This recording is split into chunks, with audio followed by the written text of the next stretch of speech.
Hey, welcome to Socialism for All. This file is being recorded for the February 2026 edition of Socialism for All, and it's an audiobook and discussion of Our Disagreements by Stalin from 1921. If you like this video, please click like and subscribe, and consider supporting on Patreon or Buy Me a Coffee at patreon.com/socialismforall or buymeacoffee.com/socialismforall. There are links to Patreon and Buy Me a Coffee in the video description. So, after a brief diversion, we're now resuming the Lenin against Trotsky and general anti-Trotskyism playlists, and specifically with the next few pieces, we're going to be catching up again with where we started out this particular round of fleshing out those playlists, which is the post-1917 period. We started out with the trade unions, the present situation, and Trotsky's mistakes from December 1920, and we're going to resume with pieces from about 3 weeks after that, Lenin's The Party Crisis, an address to the Second All-Russia Congress of Miners, and once again on the trade unions, the current situation, and the mistakes of Trotsky and Bukharin, which are from January 21st, 23rd, and 25th, respectively. And actually, to demonstrate the continuity between Lenin's criticisms of Trotsky and then Stalin's in the subsequent years, which Trotskyites, of course, would paint, Stalin as wildly departing from Lenin's criticisms and so on. Actually, we see Stalin in this piece from the exact same time, January 19, 1921, making a lot of the same criticisms that Lenin was making on these topics. The point that we're trying to illustrate here being that although Lenin would pass away in the few years after this, Stalin would continue on a very similar line of criticizing Trotsky.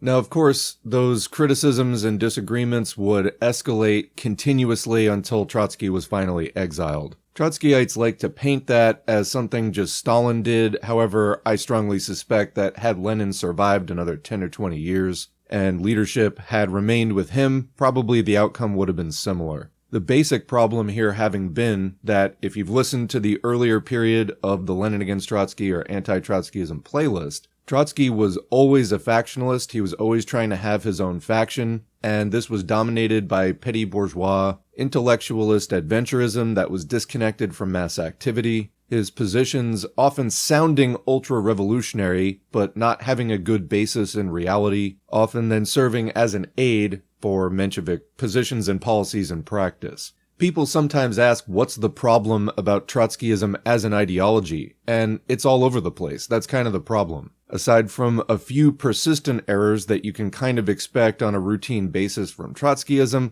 it's like Forrest Gump, you never know what you're gonna get. That's why even if Trotskyists sound good on particular slogans that they're doing, you can't really support them because it's just a matter of time before they come out with something wacky that just throws the whole thing askew. That's what's really reliable about Trotskyism. And that's what you see in Lenin's dozens and dozens of articles that he wrote criticizing Trotsky when Trotsky was openly promoting his particular kind of factionalism. In other words, promoting Trotskyism. In those articles, you see Lenin analyzing Trotsky's slogans and then comparing them to what he's actually doing, or comparing them to some misrepresentation of the situation that Trotsky is engaging in, and promoting the conclusion that if you follow what Trotsky is doing in that particular situation, you're going to end up on the wrong side of things. That's the consistent conclusion over many years of Lenin's analysis of Trotsky, again, when Trotsky was openly promoting Trotskyism. Now, there was a time when Trotsky joined the Bolsheviks, and I'll do a separate video on that, because Trotskyites throughout this history and up to today will present that period when Trotsky joined the Bolsheviks as that Lenin and Trotsky had come to terms, or worse, that Lenin had actually come over to Trotsky's ideas, which is absolutely not the case. I would say instead that that was a situational and conditional alliance, the situation being that the Bolsheviks saw a possible opportunity for revolution later in 1917. That happened about midway through that year, and Lenin thought it was more advantageous at that point to have Trotsky inside of the group than outside of it, and the condition being that Trotsky and his followers would renounce their factionalism, would renounce the peculiarities of Trotskyism, and become committed Bolsheviks. So the question becomes, did Trotsky renounce his factional attitude and his ideological embrace of what we would call Trotskyism, or did he merely conceal it for a particular amount of time?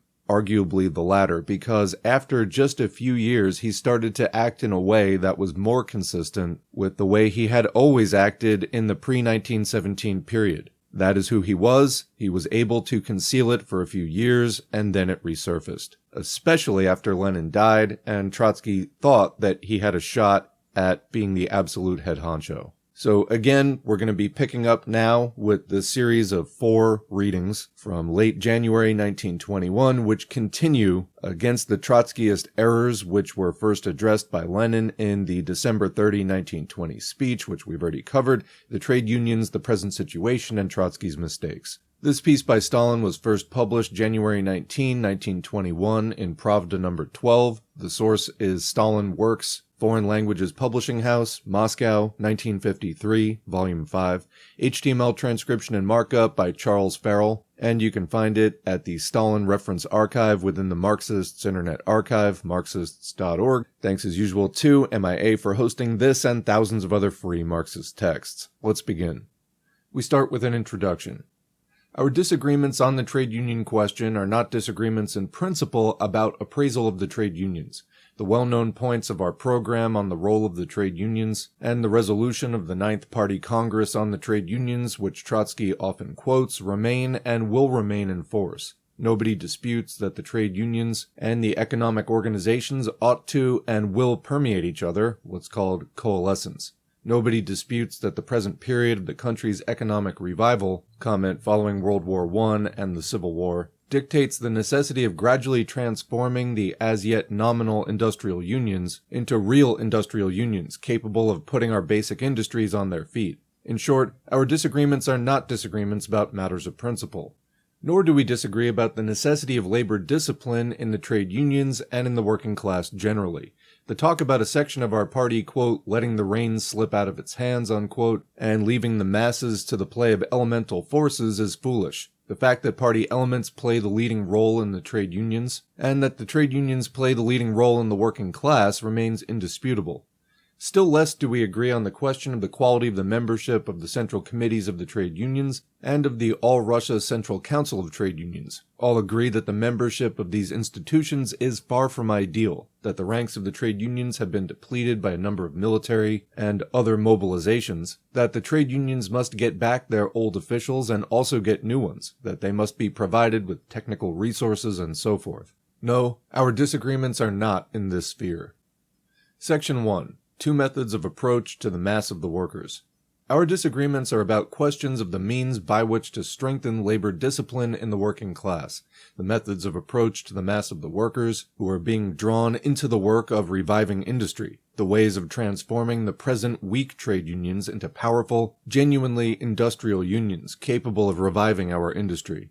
There are 2 methods, the method of coercion, the military method, and the method of persuasion, the trade union method. The first by no means precludes elements of persuasion, but these are subordinate to the requirements of the coercion method and are auxiliary to the latter. The second method, in turn, does not preclude elements of coercion, but these are subordinate to the requirements of the persuasion method and are auxiliary to the latter. It is just as impermissible to confuse these 2 methods as it is to confuse the army with the working class. A group of party workers headed by Trotsky, intoxicated by the successes achieved by military methods in the army, supposes that these methods can and must be adopted among the workers in the trade unions, in order to achieve similar successes in strengthening the unions and in reviving industry. But this group forgets that the army and the working class are 2 different spheres, that a method that is suitable for the army may prove to be unsuitable, harmful for the working class and its trade unions. The army is not a homogeneous mass. It consists of 2 main social groups, peasants and workers, the former being several times more numerous than the latter. In urging the necessity of employing chiefly methods of coercion in the army, the Eighth Party Congress based itself on the fact that our army consists mainly of peasants, that the peasants will not go to fight for socialism, that they can and must be compelled to fight for socialism by employing methods of coercion. This explains the rise of such purely military methods as the system of commissars and political departments, revolutionary tribunals, disciplinary measures, appointment and not election to all posts, and so forth. In contrast to the army, the working class is a homogeneous social sphere. Its economic position predisposes it towards socialism. It is easily influenced by communist agitation. It voluntarily organizes in trade unions and, as a consequence of all this, constitutes the foundation, the salt of the earth of the Soviet state. It is not surprising, therefore, that the practical work of our industrial unions has been based chiefly on methods of persuasion. This explains the rise of such purely trade union methods as explanation, mass propaganda, encouragement of initiative and independent activity among the mass of the workers, election of officials, and so forth. The mistake Trotsky makes is that he underrates the difference between the army and the working class. He puts the trade unions on a par with the military organizations, and tries, evidently by inertia, to transfer military methods from the army into the trade unions, into the working class. Trotsky writes in one of his documents, quote, "The bare contrasting of military methods, such as orders and punishment, with trade union methods, such as explanation, propaganda, and independent activity, is a manifestation of Kautskyan Menshevik socialist revolutionary prejudices." Comment, "This makes me smile. He is genuinely so bad at that." Continuing, "The very contrasting of labor organizations with military organization in a workers' state is shameful surrender to Kautskyism." Unquote. Comment, "Whatever that means." Continuing, "That is what Trotsky says." Disregarding the irrelevant talk about so-called Kautskyism, Menshevism, and so forth, it is evident that Trotsky fails to understand the difference between labor organizations and military organizations. That he fails to understand that in the period of the termination of the war and the revival of industry, it becomes necessary, inevitable, to contrast military with democratic trade union methods, and that therefore to transfer military methods into the trade unions is a mistake, is harmful. Failure to understand that lies at the bottom of the recently published polemical pamphlets of Trotsky on the trade unions. Failure to understand that is the source of Trotsky's mistakes. Section 2. Conscious democracy and forced democracy, in quotes. Some think that talk about democracy in the trade unions is mere declamation, a fashion, called forth by certain phenomena in internal party life. That in time, people will get tired of so-called chatter about democracy, and everything will go on in the quote-unquote old way. Others believe that democracy in the trade unions is essentially a concession, a forced concession to the workers' demands, that it is diplomacy rather than real serious business. Comment, "I don't know how you can square either of those with a socialist outlook. Socialism is not about going on in the old way, and why in general in a worker-led country would workers' demands not be centered?" Continuing, "Needless to say, both groups of comrades are profoundly mistaken. Democracy in the trade unions, i.e. what is usually called, quote, normal methods of proletarian democracy in the unions, unquote, is the conscious democracy characteristic of mass working class organizations, which presupposes consciousness of the necessity and utility of systematically employing methods of persuasion among the millions of workers organized in the trade unions. If that consciousness is absent, democracy becomes an empty sound.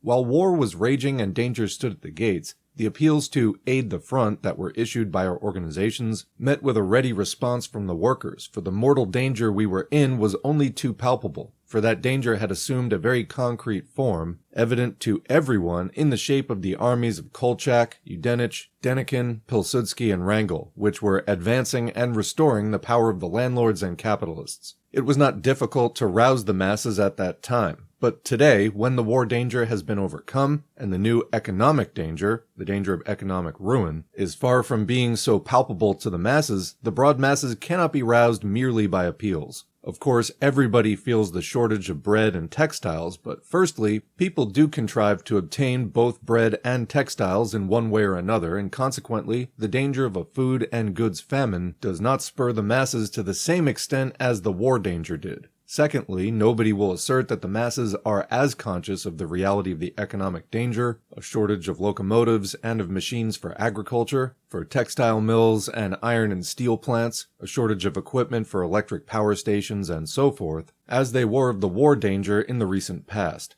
To rouse the millions of the working class for the struggle against economic ruin, it is necessary to heighten their initiative, consciousness, and independent activity. It is necessary, by means of concrete facts, to convince them that economic ruin is just as real and mortal a danger as the war danger was yesterday. It is necessary to draw millions of workers into the work of reviving industry through the medium of trade unions built on democratic lines. Only in this way is it possible to make the entire working class vitally interested in the struggle which the economic organizations are waging against economic ruin. If this is not done, victory on the economic front cannot be achieved. In short, conscious democracy, the method of proletarian democracy in the unions, is the only correct method for the industrial unions. Forced pseudo-democracy has nothing in common with this democracy. And coming up, we're going to get a glimpse at Trotsky's way with words and how he disguises actually bad policy behind good-sounding rhetoric. Continuing, reading Trotsky's pamphlet, The Role and Tasks of the Trade Unions, one might think that he, in essence, is also in favor of the democratic method. This has caused some comrades to think that we do not disagree about the methods of work in the trade unions, but that is absolutely wrong. For Trotsky's pseudo-democracy is forced, half-hearted, and unprincipled, and as such, merely supplements the military bureaucratic method, which is unsuitable for the trade unions. Judge for yourselves.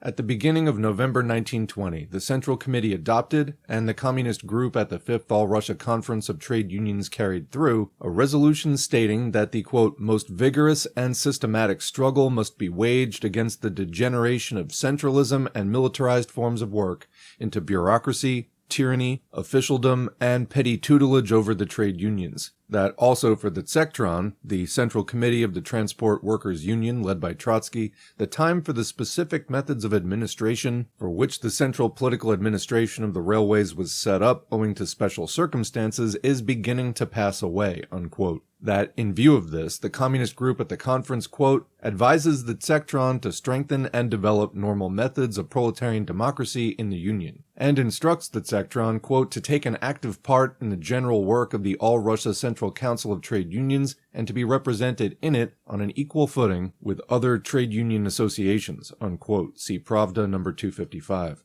In spite of that decision, however, during the whole of November, Trotsky and the Tsektron continued to pursue the old, semi-bureaucratic and semi-military line, continued to rely on the central political administration of the railways and the central political administration of water transport, strove to, quote, shake up, to blow up the ARC-CTU, and upheld the privileged position of the Tsektron compared with other trade union associations. More than that, in a letter, quote, to the members of the Political Bureau of the Central Committee, dated November 30, Trotsky, just as, quote, unexpectedly, stated that, quote, the central political administration of water transport cannot possibly be dissolved within the next 2 or 3 months, unquote.